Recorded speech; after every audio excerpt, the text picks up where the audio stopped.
Bienvenue, je suis Perrine Corvézier, la fondatrice d'Azimut. Azimut, c'est le guide des parents pour une orientation scolaire et professionnelle sur mesure avec votre enfant. Nous nous appuyons sur près de 100 spécialistes de l'orientation pour vous informer et vous conseiller. Pour découvrir l'ensemble des ressources Azimut, rendez-vous sur azimut-orientation.com. Vous pourrez notamment vous inscrire à notre newsletter. Je laisse place maintenant au contenu de cet épisode. Bonne écoute. Bonjour Bénédicte. Bonjour. Merci de me recevoir. Je suis ravie de réaliser cette interview auprès de vous. Vous représentez le comité Colbert et nous allons aujourd'hui parler du secteur de la mode et du luxe. Est-ce que vous pouvez commencer par vous présenter et présenter le comité Colbert ? Alors, je m'appelle effectivement Bénédicte Épinay et je dirige le comité Colbert, qui est une association loi 1901 reconnue d'intérêt général, créée en 1954 par le parfumeur Jean-Jacques Guerlain. Nous avons fêté nos 70 ans l'année dernière. Et nous regroupons les grandes marques du luxe françaises, mais pas seulement, puisque nous rassemblons également 17 institutions culturelles, parmi lesquelles l'Opéra, le Château de Versailles, le Musée d'Orsay, le Musée des Arts Décoratifs. Et tous ensemble, nous sommes unis par une même raison d'être, qui est celle-ci, promouvoir passionnément, développer durablement, transmettre patiemment les savoir-faire et la création française pour insuffler du rêve. Très bien. Le luxe, il est souvent perçu comme un monde figé dans la tradition. Comment est-ce qu'il évolue face aux défis numériques et aux défis écologiques ? Alors, il est assez bizarrement, comme vous dites, perçu comme figé dans la tradition, parce que au comité Colbert, la moitié de nos maisons sont nées au début du 19e siècle. Donc vous imaginez bien que si elles sont encore en vie aujourd'hui, c'est que précisément, elles ont su résister à toutes les innovations qui sont apparues depuis le début du 19e siècle. Je pense à l'arrivée du train, à l'arrivée de l'électricité, l'arrivée du téléphone, l'arrivée d'Internet plus récemment. Donc précisément, ces entreprises-là, ces maisons-là, ont une capacité d'adaptation à toutes ces innovations.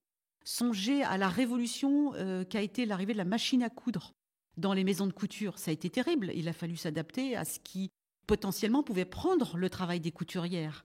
Donc en fait, c'est un secteur qui, au contraire, a su s'adapter, prendre ces innovations quand elles sont arrivées. Quand l'avion est arrivé, quand la voiture est arrivée, ça a été une innovation formidable pour cette industrie qui a su s'en saisir. Et aujourd'hui, alors si on remonte à quelques années en arrière, l'arrivée des réseaux sociaux a été formidable pour cette industrie qui a été probablement l'une des premières à s'en servir pour communiquer auprès de ses consommateurs.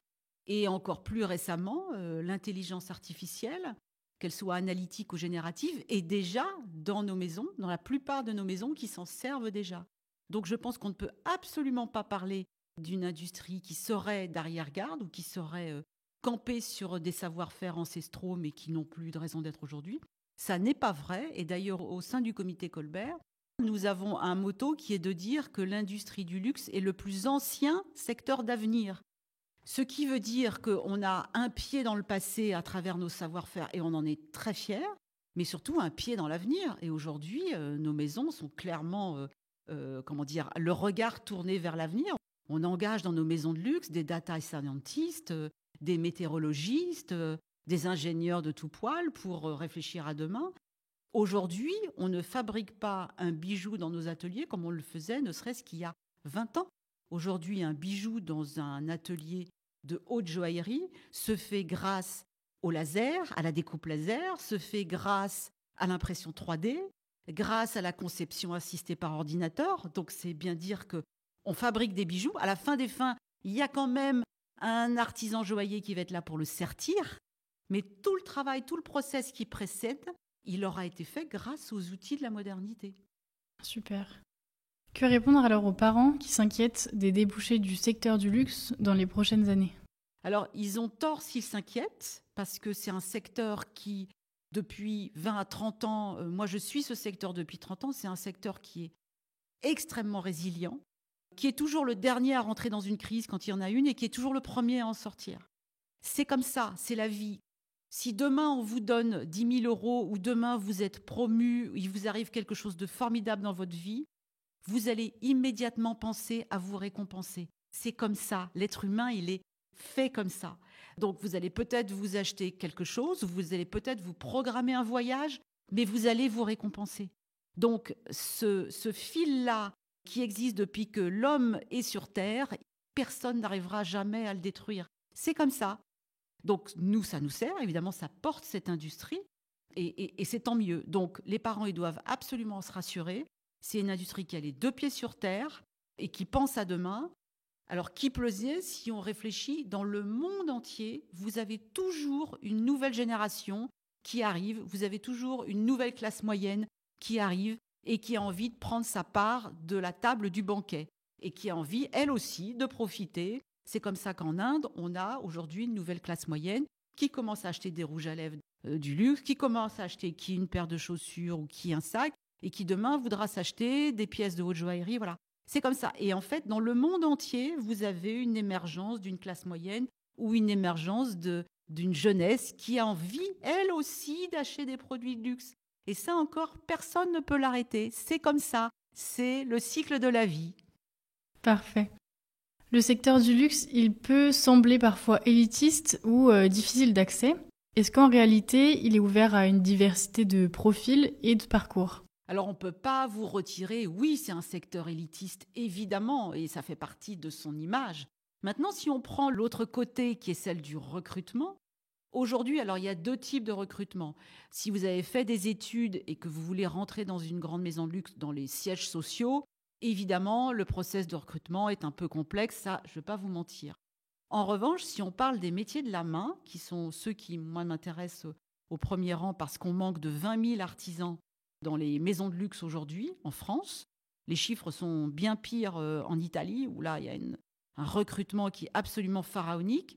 Mais si je parle de la France, aujourd'hui, vous pouvez rentrer dans une grande maison comme Hermès, par exemple, ou comme Chanel, sans diplôme. Et ça, il faut vraiment que les parents aient ça en tête, ou les conseillers en orientation, ou les jeunes. Vous n'avez pas besoin de CAP pour rentrer dans beaucoup de maisons de luxe. Il suffit généralement de passer un test à l'entrée. On vérifie que vous êtes adroit de vos 2 mains, évidemment. Si on veut faire de vous un joaillier ou un couturier ou un maroquinier, il vaut mieux être adroit de ses 2 mains. Et puis ensuite, vous rentrez dans un tunnel de formation qui va déboucher d'abord sur un CAP. Mais là encore, nous, on clame au comité Colbert que le CAP est un diplôme formidable. D'abord parce qu'il vous ouvre les portes d'une carrière. Et puis ensuite, parce que ça peut ne pas être le point final. C'est pas parce que vous avez votre CAP que ça peut s'arrêter là. Vous pouvez continuer des études. Et nous, on a des tas d'exemples aujourd'hui de chefs d'atelier dans nos grandes maisons qui ont passé leur CAP et qui ensuite ont poursuivi, qui ont grandi dans l'entreprise et qui sont aujourd'hui chefs d'atelier. Et donc ça, c'est formidable. Ce sont des carrières dans lesquelles on fait carrière, justement. Donc la réponse aux parents qui s'inquiètent toujours, « Ah oui, mais moi, j'estime que mon fils ou ma fille, si elle fait un CAP, en gros, elle a raté sa vie. » Mais surtout pas. Il faut vous enlever ça de l'esprit. Aujourd'hui, on ne fait pas une carrière brillante si on passe son bac et ensuite on déroule des études supérieures. Oui, mais il n'y a pas que ça dans la vie. On peut faire une formidable carrière en faisant un CAP, en faisant des études dans la voie professionnelle. Et ça, je pense que c'est très important de passer ce message-là. Parfait, merci pour ce message. Quels sont les principaux métiers du luxe ? Alors, les métiers dans la mode et le luxe, ils sont extrêmement vastes. Si vous faites des études supérieures, là, évidemment, vous pouvez rentrer dans les sièges sociaux de ces grandes maisons pour avoir une carrière de management, une carrière dans les ressources humaines, une carrière dans le commercial, dans la communication, dans la logistique, dans la publicité. Là, j'ai envie de dire, c'est presque des carrières assez classiques que l'on peut faire à partir d'études supérieures, de grandes écoles, ou pas seulement d'ailleurs de grandes écoles. Donc ça, c'est une chose. Après, il y a tout ce qui est retail, tout ce qui est vendeur en magasin. Ça, ce sont aujourd'hui des secteurs, des carrières dans lesquelles nos maisons recrutent très fortement, très, très fortement. On a vu en sortie de Covid, parce que effectivement les magasins ont été fermés pendant longtemps, beaucoup de jeunes qui se sont détournés de ces métiers-là et qui ont eu envie de faire autre chose de leur vie. Nous, on leur dit « revenez ». Revenez, parce que là encore, on peut faire de jolies carrières. Aujourd'hui, le vendeur au magasin, il est clé. Et aujourd'hui, ce vendeur au magasin, il est doté d'outils digitaux, notamment, pour suivre le parcours des clients. Donc, ça devient des métiers qui sont absolument centraux. Ce qu'on ne peut pas retirer, c'est qu'effectivement, ce sont des métiers dans lesquels on travaille le samedi, on passe des journées debout. Voilà, donc on ne peut pas nier qu'il y a un petit effet pervers ou le dos de la médaille celui-là, on ne pourra pas le changer. Ce sont effectivement des métiers qui demandent beaucoup d'investissement. Mais aujourd'hui, les maisons, pour pallier cette problématique de vous êtes debout toute la journée, vous travaillez le samedi, aujourd'hui, évidemment, vous ne faites pas 5 jours d'affilée. Voilà, elles ont fort heureusement amélioré toute la partie ressources humaines attachées à ces métiers-là. Et puis après, il y a tous les métiers de la main, où là, je vous le disais tout à l'heure, on recrute 20 000 artisans en France. Donc ça, c'est absolument colossal. Et là, on recrute. Les 4 métiers principaux sur lesquels on recrute, c'est la couture, donc tout ce qui est patronage, couturier. Donc là, il y a de très belles carrières à dérouler dans de très belles maisons. Joaillerie, alors c'est moins connu, ça paraît peut-être surprenant de dire ça, mais la France est un pays très fortement recruteur en joaillier. On demande des joailliers en France. C'est un secteur dans lequel on est en pointe. La France est très clairement en pointe dans ces domaines-là. Et on recrute. Là, pour le coup, il vaut mieux avoir un CAP de joaillerie. Mais vous pouvez très bien postuler via une maison. Aujourd'hui, on a des maisons telles que Cartier et son institut qui forment au CAP de joaillerie. Donc voilà, là encore, on a beaucoup d'écoles, un peu partout en France. D'ailleurs, j'en profite pour vous dire que ça n'est pas des métiers qui s'exercent ou des écoles qui sont exclusivement à Paris. On est France entière. Donc là aussi, n'ayez pas une vision du luxe parisiano-centré, tout se passe à Paris, ça coûte cher d'habiter à Paris, les études coûtent cher. Non, il faut balayer tout ça de votre tête.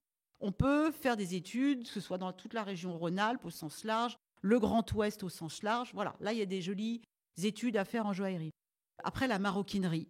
Là, la maroquinerie, la France est archi-leader en maroquinerie et on manque de maroquiniers. Là, pour le coup, vous postulez chez Hermès, vous passez le test à l'entrée, vous n'avez pas besoin de diplôme, vous allez passer votre CAP via Hermès. Donc, le luxe n'est pas une forteresse ou une tour d'ivoire qui est impénétrable. Parfait. Pour les parents qui ne connaissent pas bien le secteur, est-ce que vous pouvez préciser les formations qui permettent justement d'y accéder ? Vous avez parlé de CAP, est-ce qu'il y en a d'autres ? Alors, sur l'artisanat, j'ai envie de vous dire, ça reste quand même la voie royale. Après, les jeunes peuvent très bien passer un brevet professionnel, peuvent très bien passer ensuite un bac professionnel.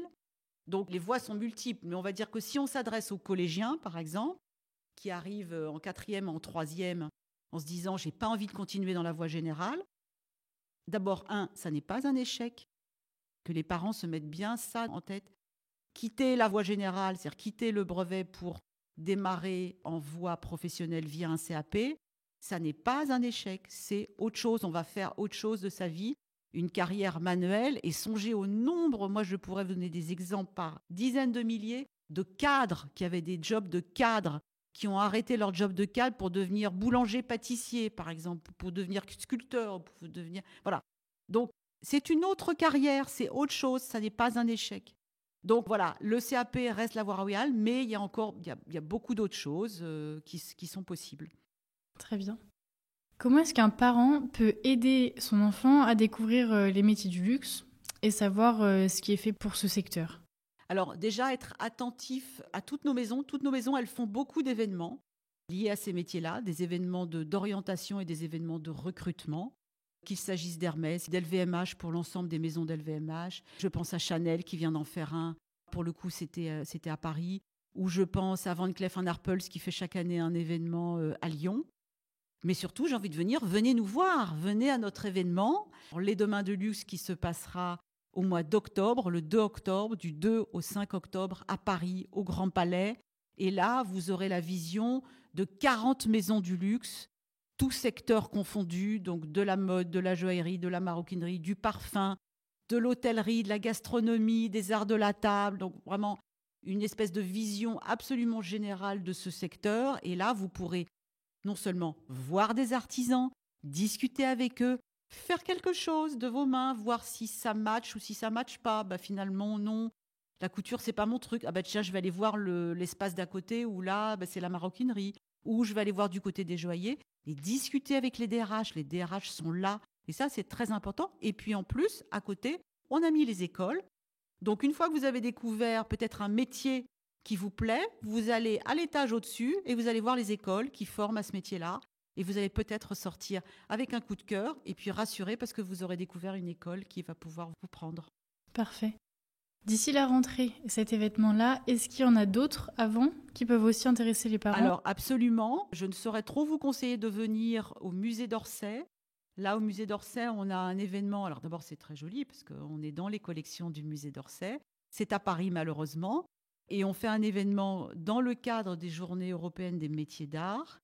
Et on est donc dans les collections du musée d'Orsay du 3 au 6 avril prochain. Donc c'est tout bientôt. Et là, on présentera une dizaine de maisons avec une dizaine de métiers. Et là encore, il sera possible de dialoguer avec les artisans et de dialoguer avec les directeurs de ressources humaines. Donc ça peut être un premier éveil. Voilà, on espère que les visiteurs seront nombreux. Très bien. De très belles dates alors pour des rencontres. Absolument. Est-ce qu'il y a des signes qu'un jeune pourrait s'épanouir dans ce domaine ?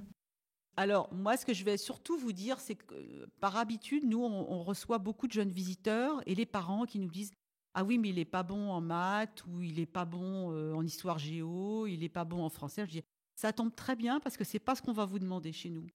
Chez nous, on va vous demander d'être curieux, d'être rêveur, d'être créatif, d'être attentif, d'être adroit de ses mains. Voilà, ce qu'on appelle dans le jargon des ressources humaines les soft skills. Donc les hard skills, c'est tout ce qui est effectivement l'enseignement enseigné dans les matières principales de l'enseignement général. Mais nous, ce n'est pas ce qui nous intéresse. Nous, on préfère 10 fois un élève qui va être rêveur et adroit et créatif plutôt qu'un bon en maths ou en physique-chimie. Ça ne nous intéresse pas. Ce qui nous intéresse, c'est tout ce qu'il aura pu développer ailleurs comme qualité autre. Et là, l'élève commence à nous intéresser. Dernière question, est-ce qu'il y aurait des conseils à donner aux parents pour encourager leurs enfants à explorer justement ce secteur ? Alors moi, j'ai envie de vous dire, le premier conseil, c'est surtout ne soyez pas inquiets et donc ne montrez pas votre inquiétude à votre enfant. Moi, j'ai vu beaucoup d'enfants un peu désespérés parce que ses parents l'étaient.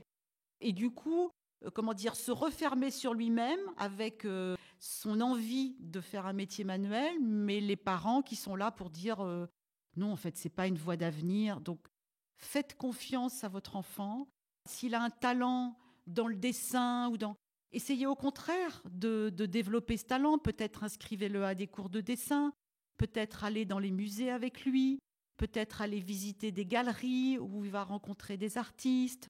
Voilà, essayez plutôt, s'il a un petit début de talent artistique, quel qu'il soit, peut-être essayer de le cultiver, voir jusqu'où ça peut aller, plutôt que de dire « non, mais là, tu vas rater ta vie si tu fais ça ».